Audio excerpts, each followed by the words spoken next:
Space kwerinjire seeko. Nze ngokolerawo. Taaga omujjukiza n'aziteekako.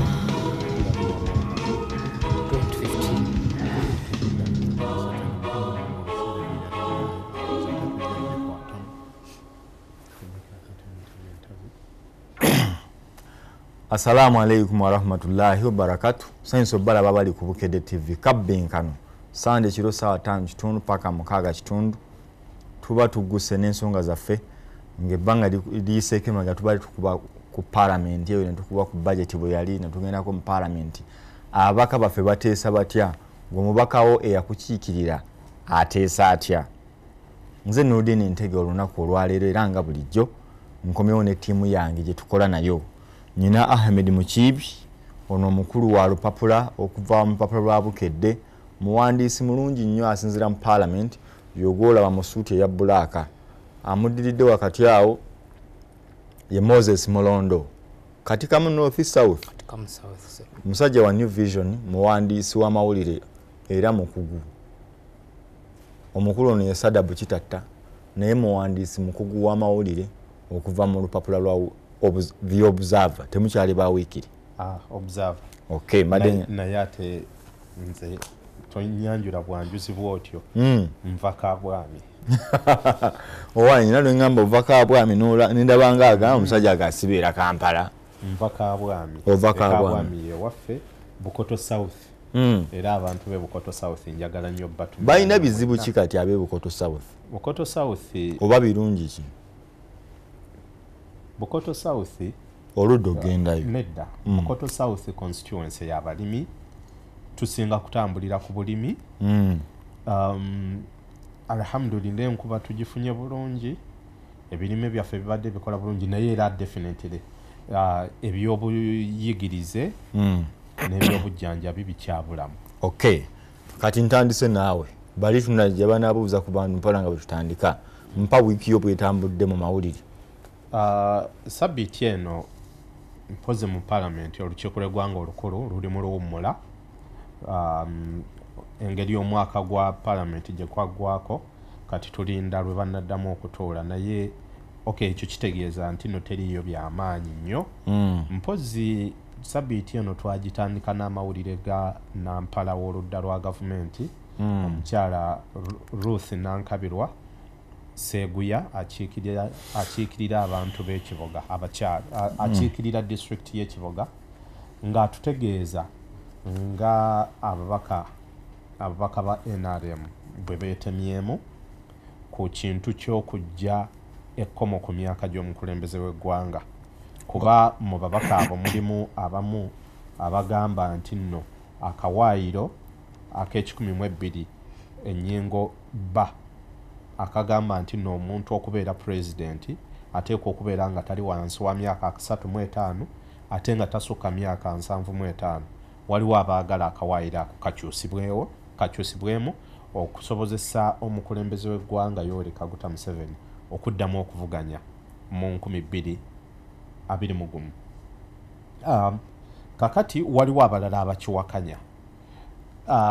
Munajjukira nti nno mu mwezi gw'okuna baali balina okugenda ekyankwanzi mu retreat oba mu lusirika lwabwe olw'akabondo k'ababaka ba NRM,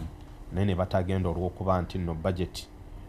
Speaker Rebecca Kadaga yagamba nti nno tuteekwa okumaliriza parliament n'agaana obbawo olukusa okuvaawo. Kakati basuubira okugenda essaawa yonna, naye nga ebyo bye bikyaliwo.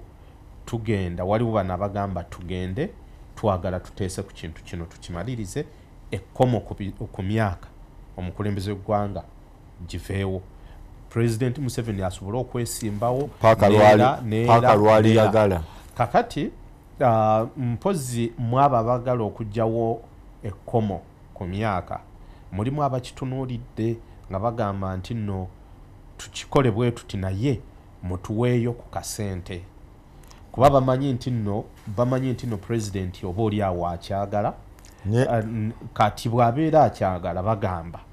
kuba waliwo akabondo ka group akakundi k'ababaka batonotono abadde batoola mu nkiiko ez'enjawulo nga bajja bakubaganya ebirowoozo bateesa ku ngeri gye banaakitambuza. Kakati mu abo mulimu abagamba nti pulezidenti tuwe wakati we miliyoni 4 n'ebitaano kubanga ffe kiyinza otukola obubi mu balonzi ne tutadda bwe tuddayo okwesimbawo ne tutadda. Kati bagamba tufune ezo ssente tusobole okukola ki naffe okugendera awo. Kati ate rather nampala wa gavumenti kyava abagamba nti abo bali mu kuyiwansaano ku mazzi bye bagoba biyinza obutagguka. Era n'abagamba yakozesa ekigambo kya luzungu nti nno eyo muli ku suicide. Okulowooza nti nno tujja bbawa ssente musobole okuyisa ekintu kino muli ku suicide. Bwatyo bwe yakyogera. Towa na information kwatirawo akazindaalo. Okwongereza ku bimu ku byayogedde eyo. Ekisooka bannayuganda munajjukira omwaka gwa 2015 kiri ku record. Chief Whip Nankabirwa yayogera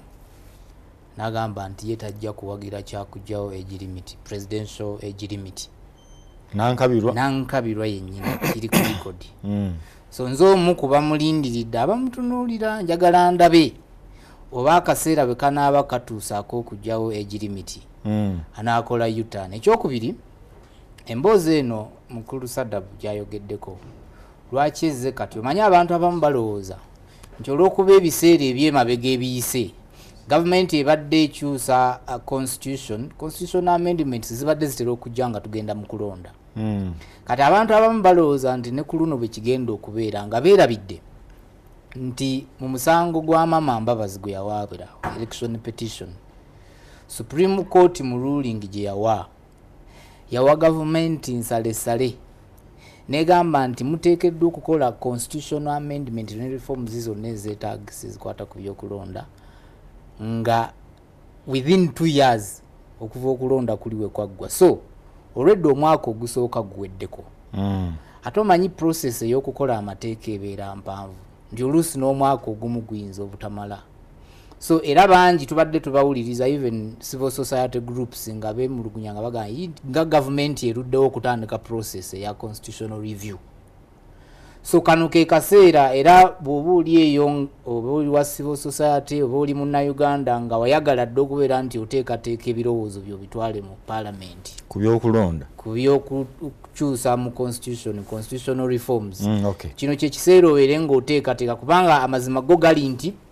oba gavumenti eyagala oba teyagala erina okukolera mu time limit eyo. So balina essaawa erina okubeera nga gavumenti kyova olaba ne president bwe yabadde awa list ya bills ezigenda okujja yataddemu constitutional amendment bill nga yegenda okwetooloolerwako reforms ezo ez'enjawulo ze bagenda okukola ne proposals ezinaaba zivudde mu ba stakeholders ab'enjawulo. N'olwekyo kino kyo ekya age limit oba twagala oba tetwagala kyo ekiseera kyakyo kituuse okusinziira ku Supreme Court ruling. Mulondo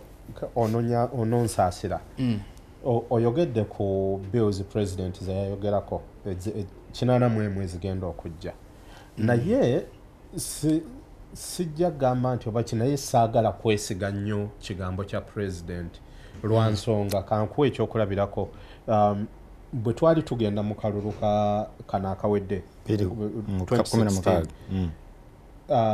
waaliwo ebyo ebyokukyusa mu constitution naye ebirowoozo byonna byonna ebyakuŋŋaanyizibwa mu bantu ne bitakola ki. President nzijukira yasisinkana ababaka b'amawanga ag'ebweru naddala donor countries amagabi g'obuyambi n'abasuubiza nti amangu ddala nga twakava mu kalulu 2016 agenda kuteekawo akakiiko aka constitutional review commission katunule mu nsonga zino. Kati omwaka ndooza omwaka guweze bukyangaalayira naye akakiiko webala information eyo mpadde naye kyenjagala okugamba kiri nti waliwo enjawulo wakati wa promise president gyawa ne court ruling court ruling kati court ruling ate supreme uliriza no kamalirize wampadde information njikiriza naye kamalirize tebakwongera ogenderumu bwe tutunulira supreme court rulings tuddeyo okuva mu 2020 mu musango gwa Besigye gwe yawaaba tugende mu 2016 2011 tewaaliwo musango ebyo byonna byonna ebbanga eryo gye tuvudde bwe tuti babadde bajjanga kooti egamba nti no mukole kino n'ekino ku luno kyobolaba anti uliza ekyenjawulo ku luno baataddeko time limit ne bagamba within 2 years okulonda nga kwakaggwa kyenvudde nkugamba nti sifuddeeyo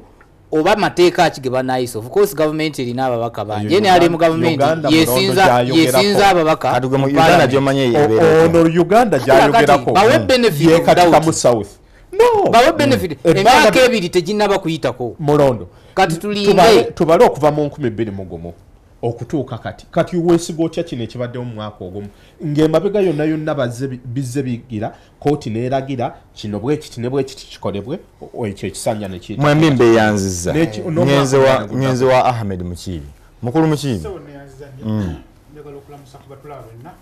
ku Simon mwebe nkulamusizza eruddaawo wangambye nti abantu abamu balowooza nti wafana twakutumirako wano sebo ne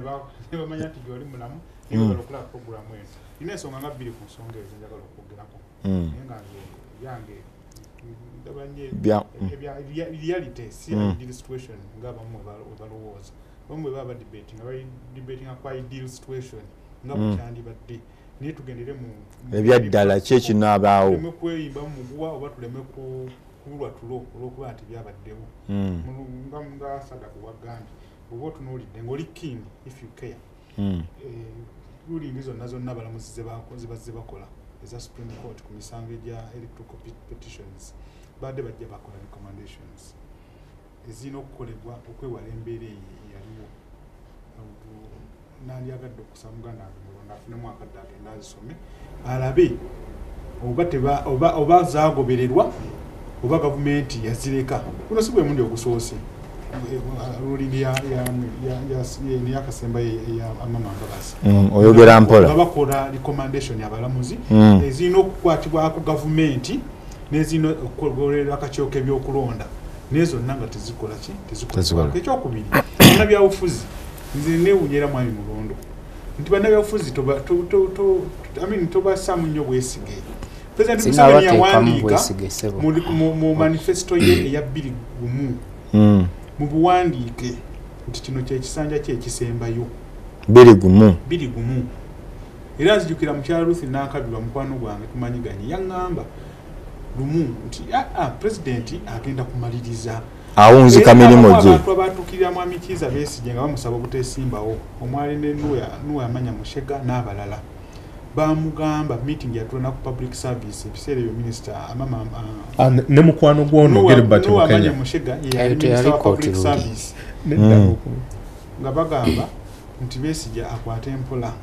musajja wandi kubanga musajja awindinga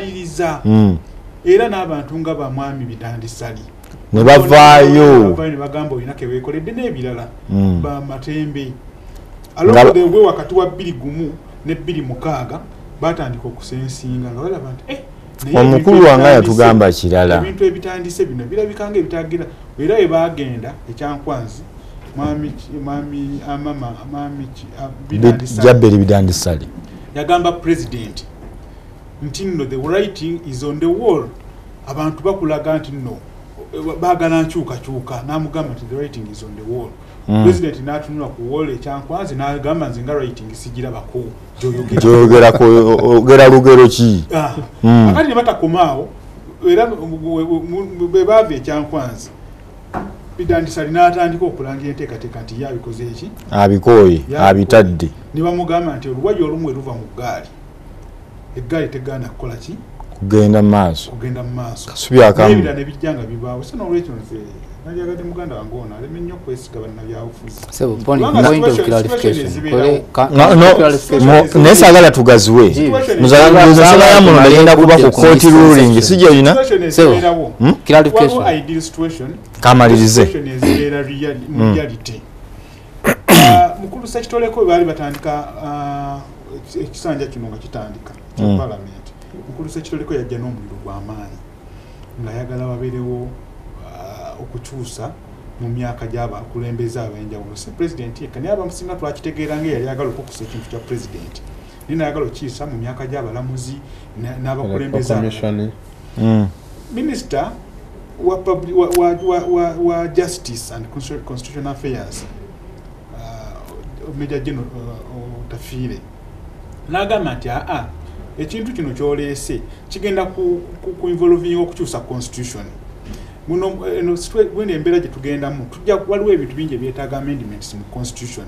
naye tetujja kuleeta buntu piecemeal oba butundutundu mulindeeko bagenda ku appointing akakiiko mu mwaka ogwo ogujja guno gwe twakamalako minisita Tafiire n'akakasa eggwanga tubagenda ku appointing akakiiko agenda okutunulira amendments ezeetaagisa mu constitution gavumenti erina ezaayo n'abantu ba individuals nga mukundoza sada kugamba nti abalina amendments munondo ya kigambi nti abalina amendments beeteketeke kubanga eno period ejja naye okukakasa nti omwaka gwaggweddeko nga tewali kikoleddwako despite okuba nti Tafiire yakakasa bannayuganda including omubaka Kafeero nti mugumiikirizeeko tugenda kulangirira akakiiko aka Constitutional Review Commission akagenda okuŋŋaanya ebirowoozo by'abantu njagala kulowooza oba njagala nina obukakafu mu mutima gwange nti gavumenti egenda kulinda ku ssaawa envanyuma ng'ebula probably omwaka nga gumu eyambushinga abantu ng'eyagala okuyisaawo kiri eky'emyaka era ebintu ebisinga bifallinga off along the way tudde ku ky'emyaka nekino eky'emyaka mituufu si mituufu tukikole tetukikola baagala ssente okukiyisa tebaagala ssente naye mulondo ne mu kibiina esadabu so nade onookozesa ebigambo bisatu bitini nnyo ngenda bibalance abakulu bano kirabika tebanfunye bulungi bagambe mangu bakutegeera bwe nadde njogera ku kya court ruling supreme court ruling saakugambye nti nina obwesige mu gavumenti oba eneegoberera oba tegoberere nze nabadde nkuwa information nga nkugamba nti waliwo court ruling naye nga bwe tuli eggwanga eritambulira ku ssemateeka newankubadde ng'oluusi amateeka tebagagoberera abali mu bufuzi court ruling yo weeri yawa time limit ya myaka 2 omwaka ogumu gugenze ogwokubiri tegunnaba kuyitawo so nze nenkugamba nti mbawadde benefit of doubt era mmanyi nti ebbanga eryo nga terinaba kuggwako siyinza kugamba nti kibalemye okutuukiriza nkweyanziza mukulu mulondo ngenze wa mukulu lere kankomewo mulondo saagala biki byonna nyina omubaka wano tugenze kuba babaka baffe mu torch straight mubaka engeri gye yakolamu mu parliament gwali ku Bukedde TV mubaka yakola atya gwe tuwogerako nyina list wano mpanvu mukulu Munyagwa Mubaraka Mugatu gwa Bata oyabaka Kawempe South mu kibi Kawempe South yajjayo Sebuliba mutumba muddo awulira omukulu oyo aliwo olugero olugamba nti bweyinda si bwetonya mukulu Munyagwa oyo emabega eri ng'ayogera nnyo era ndowooza abantu b'e Kawempe South bamulonda nga bamanyi nti buli kaseera eddoboozi lyabwe lijja kubeera nga liwulirwa mu palamenti naye Munyagwa oyo Nyagwa emabega eri yali wa SDP ekibiina ekyekutula ku DP mukulu Mayeko Mabike kye yatandika oluvannyuma bwe yamala okubeera bwe yava ku bwa meeya bw'e Kawempe bwe yeesimbawo juzi luno yali agenda okwesimbawo n'ava mu kibiina ekyo neyegatta ku FDC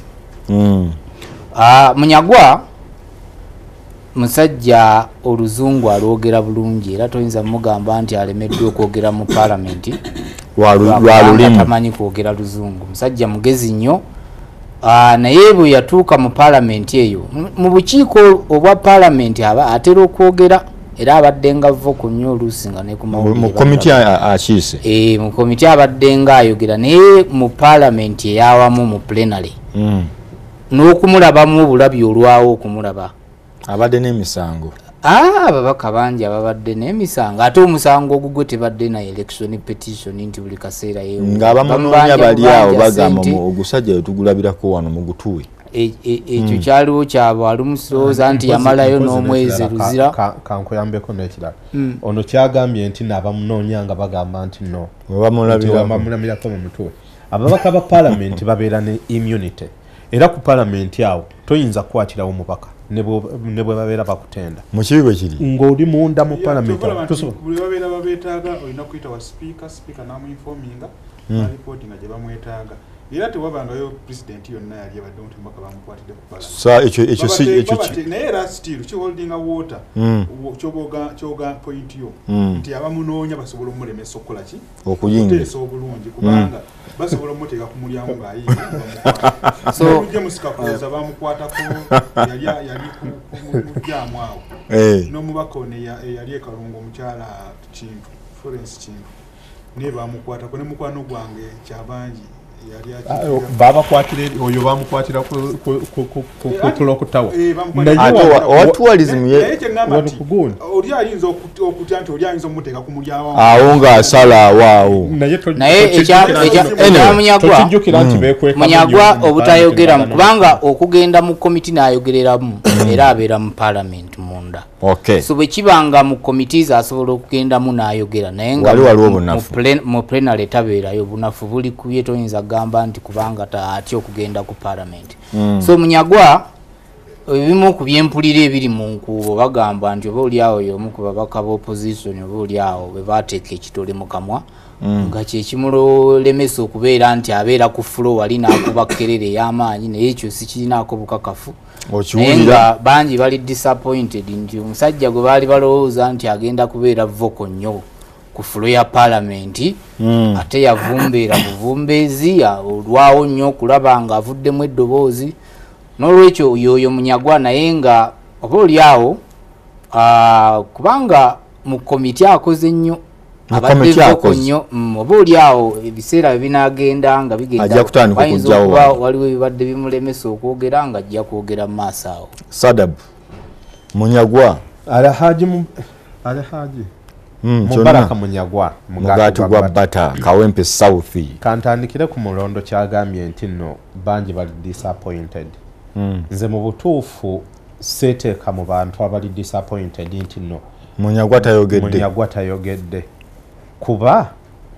sirina kye nali musuubira mu kisingako awo so mu bufunza akoze kuba waba asobola okuteesa mu komiti kubanga nze bwe mbeera oli muzadde bw'obeera olina omwana naye ng'omwana ono omumanyi nti omanyi weaknesses ze ne strong points ze najja akusurprisinga n'akola ky'obadde tomusuubira oba n'akola ebintu nga tatuuka ku banne toyinza gamba nti omwana ono amazeemu amaanyi kati Mubaraka Munyagwa mu butuufu in fact lwe mujjukira mu parliament ate yakolera ddala kyennyini kye nali musuubiramu kuba aba butakikola kwegamba waliwo Munyagwa yabadde ki luno mu kulonda kw'ababaka ba East African Legislative Assembly ku Ingrid tulinawe wewe nalabira omugaso gwo gwamuleesa mu parliament wokka era ninzeeyo mulundi mulala lwe walijjawo embeera eyo bwetyo Munyagwa bw'atalibeeramu oba bw'alibeeramu n'atakikola nja kwewuunya nnyo yejjamu essaati kubanga kati tujjukire ng'akyali ye LC3 chairperson wa Kawempe division tumujjukira kuteeka migaati ku wheelbarrow kugisindika okugitwala mulago kukola kwegamba bye bintu era bye musuubiramu kakati bw'ajja mu parliament n'asituka okubeerako ensonga gy'alambika nja kuba takbiira basi kuba wano ku Ingrid yakola ki abaali mundooza mubijjukira bulungi era bye bamu abaavaayo kuba nzijjukira mu kavubuŋŋana ako n'ekikalu kyefunyululayo essaati yefunyululayo n'esigala ng'esasamadde kati ekyo nzira omuntu agamba nti no Munyagwa tudisappointi nze tateesezza nga aba yali amusuubiramu kirala nze ekyo kye nali Ahmed Mukiibi musubappointinze wadde Ssebo mukulu Munyagwa Mugaati gwa Bata abantu bekawempe south watunulira abazze bakiikirira tuzijukirako mu recent times omukulu medical gwa sozi n'omukulu mugwawulira Sebuziba watunulira mu maka bakiikirira wakalibanga eyamwami Munyagwa osanga omuntu oluusi akaba amangu ayinza okuba nga anokabakaaba naye abantu bekawempe ndowooza next time muliba mulonda abantu olukyamuko lukendeere bakendeezemu ku excitement kubanga mwami Munyagwa ekintu kye obukulembeze bwe ku division sirowooza nti bwali bumuweesa oba MP yabalagirawo probably yali ateekeddwa kubeera relegated to kansala w'oku division kubanga emyaka egy'etaano gye yamala nga alinga chairman sirowooza nti alina kyeyagatta ku kawempe oba kye bayinza okumujjukirirako ng'ogyeko ebyo ebintu by'ekito byeyakolanga ne statements era bw'oba otunuulira ku TV ezimu nti nga busikitisi bwalabikirako si bwa mawulire amenga nagali serious wabula buno oba okusaagirira saagiriramu tulina mu mawulire gaffe agabukedde tulina mu kasalabejja gwe mukoye gwe yaganza ne TV ezimu nga bamuzannya mu buntu oba okuzannyazannya simanya akatoga ajjako kasirira simanya yali serious akatoga akalya kucha kugenda waliwo bino tikatokoteno we kasirira waliwo byekitototo n'okusaagirira saagirira nti ali afene n'omuwula gwamu n'ensigo yamu n'olulwe yagenda kuba nkati ngwanza omusiraamu ate ekyo kyampisa bubi bazaawo bejinze simanya edduwa ya kamulali ng'oginoonya ne weesimbuka mu ddiini teriiyo byebyo bintegera muto wange mukulu Segenya Muhammad ndowooza ate yo bagenda improvinga muko naye omutunulira abantu tunulide nti bande baddenga abasaanira okuteeseza mu area yemu oba councilorship beetu tanaba kutuuka ku ani atanaba mukulu Munyagwa tanaba kutuuka bamuwa bekawempe is the honorable MP ye ekitiibwa kye ne kye tumusuubiramu kati otunulira nga bino mukulu ono agambye nti nno yomu ku bantu be baawe ekitole tebalina kitole kye bamuwa bane baba kuwadde ekitole waliwo ebintu ebyokuteesebwako mu parliament bya mirundi ng'etaano oyinza okuteesa nga oli critic of government oyinza okuteesa nga owaana bano agiwadde omuliro oba gwe okubeera ku mulamwa gwa kuteesa ku bills nti biru bagireese n'okola research n'ogamba nti kano akawaayiro tekajja kuyamba muntu kano akawaayiro kalungi kano tukongeremu kiri embeera eyo beekyo oba omulundi ogwokusatu gwakuna oyinza okuteesa ku nsonga eziguma abantu beekawempe tebanayo enkuba buli weetonye beekawempe eziba zita issues of national importance oba matters of national importance okiraba ensi yakuna oba oyinza okusimba katikkira ekibuuzo buli lwakuna question time babuuza prime minister ekibuuzo naye baba bakuteeka ekitole mu kamwa kigaana okubulwako eri emu gyogiramu oli yakuwa ekitole mu kamwa yakuwa butayogera oba yakuwa butacriticinga government kati mu bufunze gwogamba nti Munyagwa yali akyabulamu okujja Munyagwa ndowooza nti ali mu kifo ndowooza tamanyi wawaali yandibadde kansala mulungi omubuuza nti Munyagwa oli wakati wano wooli tamanyi kikyali tamanyi kyaliko tamanyi waali kubanga nga parliament roles zasobola okuplayinga niwe yandibadde ayagala kuzannya katemba we nga wolaba Alan Sewanyana MP omulaba nti alina katemba we gwazannya naye ate still olina w'omulaba ku record nti alina wazze bwe bayogera ku mitu y'ennakivubo ojja mulaba nga avuddeyo tibannaye ekisaawa ebyemizannyo ebyo okiraba naye kati Munyagwa wawa omulabira n'entuula zennyini tazijjumbira eza plenary mu bukiiko ayinza okubeerayo naye era alidawuti era ateeka okuba nga ali mu bintu byakusaagasaaga okuzannyirirazannyirira omulaba no mukulu Siraje nga bamukyazizaako mu kyenkya n'agamba nti ye tajja nakuteesa simanya alinayo ebintu bisatu ebyamuleeta okwogerako era yabyogerako ndowooza ekimu kyali nga Ingrid azze ligamba ali awo baatyo tamanyi kikyali tamanyi kyaliko nkweyanziza oye mukulu Mubaraka Munyagwa Mugaati gwa Bata Kawempe South omubaka wammwe abakiikiridde gwe mwasalawo okubakiikirira kakati Mukiibi nga bw'okiŋŋambye banga nsooke mpumulemu katono katumulemu katono ate tukomewo